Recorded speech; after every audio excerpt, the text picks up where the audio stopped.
While police say the suspected shooter was not linked to any firearms, they acknowledge Jesse Van Rootselaar had a gun license that expired in 2024. But why police seized and then eventually returned the guns to the home remains a key unanswered question, especially given Van Rootselaar's history of mental illness and violence. It is someone's legal right then to make an application to have those firearms returned.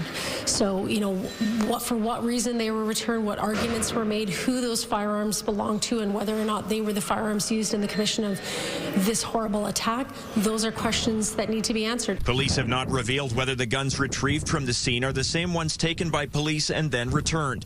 Gun control advocates insist there are tools in place to stop a gun from being in a home with a person dealing with mental illness. Really, for me, comes down to leadership, courage, and erring on the side of public safety. The laws are there, the discretion is there, the mechanisms are there.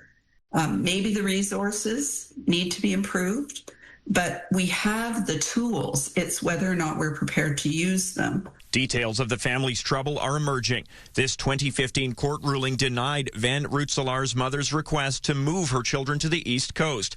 A section states that these children have led an almost nomadic life, with multiple moves over the last 5 years between Newfoundland, Grande Cache, and Powell River.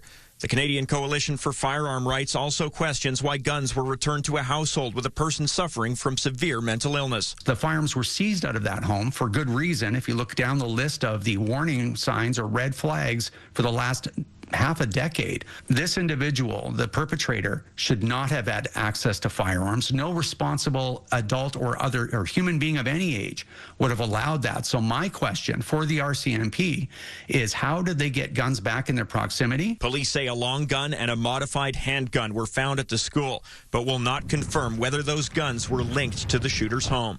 Martin McMahon, CTV News.